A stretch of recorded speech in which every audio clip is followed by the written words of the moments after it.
예, 지금 현재 이집트 카이로에서 그 협상을 진행 중이라고 하는데, 그러면서 하마스가 말하기를 이스라엘이 제시한 파격적인 양보안을 검토 중이다. 이렇게 얘기를 하면서, 지난 5일 날 하마스가 이스라엘 군을 향해서 공격을 해서 이스라엘 군인이 4명이 전사하는 일이 있었어요.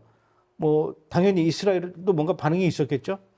그러니까 지난주까지만 해도 하마스는 이제 어떤 진지한 협상에 임하는 자세를 이렇게 쇼를 했죠. 그런데 이제 5일날 이스라엘 측 케렘 샬롬 검문소를 이제 폭격을 해서 4명이 사망을 했는데, 여기에 대해서 이스라엘은 주저하지 않고 6일 오전에 10만 명의 가자 주민에게 인도주의 구역으로 대피하라. 이게 어디냐면 가자 해안가 인근 대피구역 알마시아에 있는 이제 야전병원, 텐트촌, 식량, 물, 의약품이 구비되어 있는데 이곳으로 대피하라고 얘기했죠. 이것의 의미는 뭐냐면 라파 공세를 위한 사전 정지하고 바로 이제 개시한 겁니다. 그린라이트를 한 것이죠.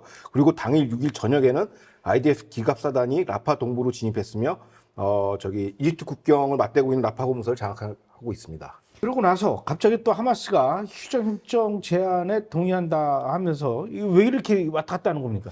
그러니까 이제 본격적으로 라파 공세가 시작되니까 처음에 이제 카렘 샬렘 검무소를 이제 로켓 공격을 했을 때는 이제 일단 한번 이스라엘의 반응을 한번 간을 좀 보자라는 의도였던 것 같아요.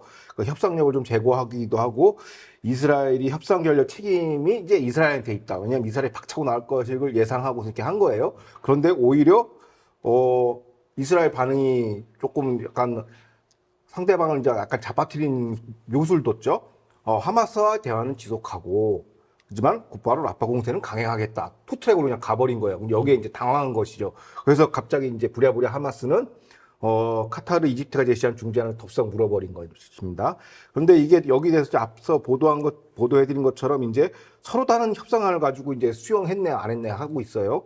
근데 지금 하마스가 수용한 중재안이라는 거는 사실상 이스라엘 파격 제안이 아니라, 아까 워딩 가지고 막 이게 설왕설래가 있지 않았습니까? 카타르, 이집트가 희석시킨 중재안을 가지고선 그걸 수용했다라고 얘기하는 것이죠. 서로 동상이몽이고. 근데 이게 뭐 하는 거냐 했더니, 이제 국제사회는 이제 곧바로 하마스를 응원하면서, 하마스가 평화를 원하는데 이스라엘이 이 판을 깬 거다라고 얘기하면서 이스라엘이 더 양보해라. 안 그러면 인도적 재앙이 발생한다라고 자꾸 경고를 하고 있어요. 근데 이거는 이제 이런 어떤 반이스라엘 그 내러티브를 짜는 하나의 그 각본이라고 쇼라고 보시면 되시고, 총감독은 바이든, 주연은 하마스, 보조 출연자 카타르, 이집트고요. 바람잡이는 EU 유럽 국가라고 보시면 됩니다. 왜냐하면 이거는 완전히 그 선동 쇼예요. 내용이 없어요. 또 이유도 또 이렇게 그렇죠. 바람잡이 역할을 하는군요. 이런 상황에서 팔레스타인 자치정부 그 피해의 집권당이죠. 그 파타가 방송에서 이 얘기를 하기를 하마스가 그 가자지구 안에 있는 국제 구호단체의 구호 요원을 살해하고 구호 물자를 강제로 탈취하고 있다. 이런 방송을 했어요. 파타의 말, 이게 사실입니까? 그리고 왜 갑자기 파타가 이런 내용을 이렇게 방송으로 폭로를 할까요? 그러니까 파타당이 소속 방송사 공영방송이죠. 어떻게 보면 그들 입장에서 보면 팔레스타인 공영방송인데, 거의 방송사 보도에 따르면 가자지구 내에 있는 식량 기아 위기를 조장하는 것은 하마스다라는 거예요. 왜냐하면은 구호물자를 탈취해서 그 지역의 식음료 가격이 지금 폭증하고 있다고 그래요. 풍기 현상을 갖고 있어요. 물자는 많은데 하마스가 다 갖고 있는 것이죠.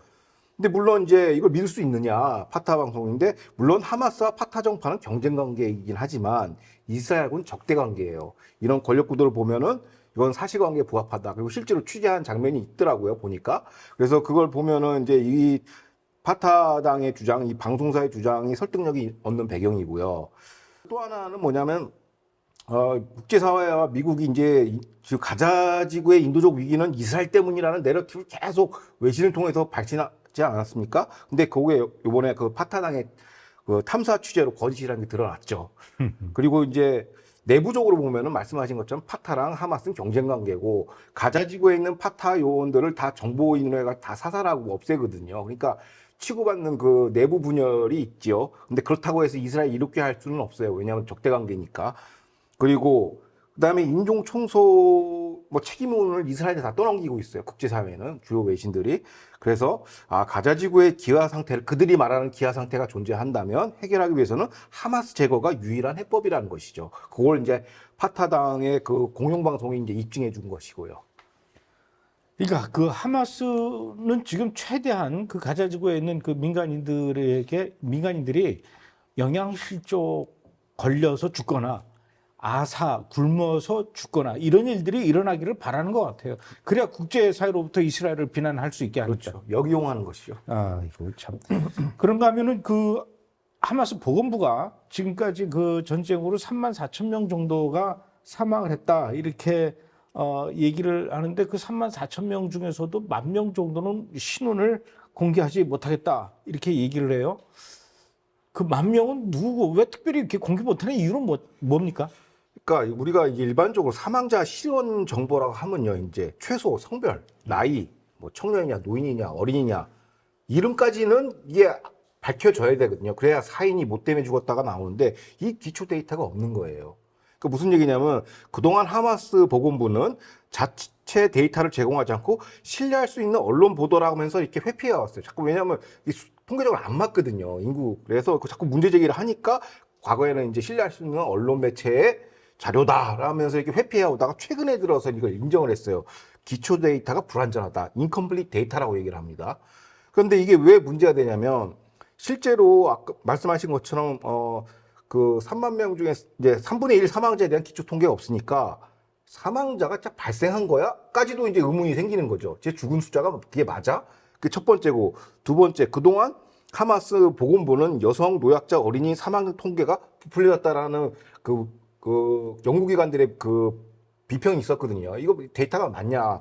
근데 그게 이제 왜냐면 그 데이터를 통해서 이제 이스라엘은 이제 이런 여성 노약자에 대한 인종 청소 학살을 했다라는 담론을 만들어냈는데 그 주장이 이제 허구가 되는 것이죠.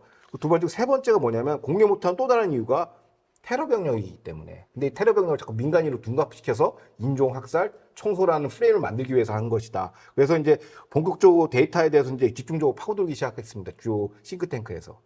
그 34,000명 중에 하마스 대원들도 많이 포함된 거 아닙니까? 그렇죠. 근데 그거를 이제 민간인으로 다 그냥 퉁쳐버린 것이죠. 그러니까 그 민간인 34,000명, 하마스 대원 몇 명 뭐 이렇게 따로 분류하지 않고 그냥 한꺼번에 그렇죠. 34,000명 이렇게 얘기하는 거네요. 그렇죠. 그리고 또 한 가지 덧붙이면 거기다 노약자들이 이렇게 많아요. 여성, 어린아이가 많이 죽었다. 뭐 이런 식으로 자꾸 선동용 이제 자료죠. 사실상. 근데 이제 문제는 그 34,000명도 정확하지가 않고 그렇지. 24,000명일 수도 있는 거고. 그렇죠. 그런데 이제 국제사회는 34,000명씩이나 이스라엘이 죽였다. 이렇게 지금 알고 있고. 예, 예.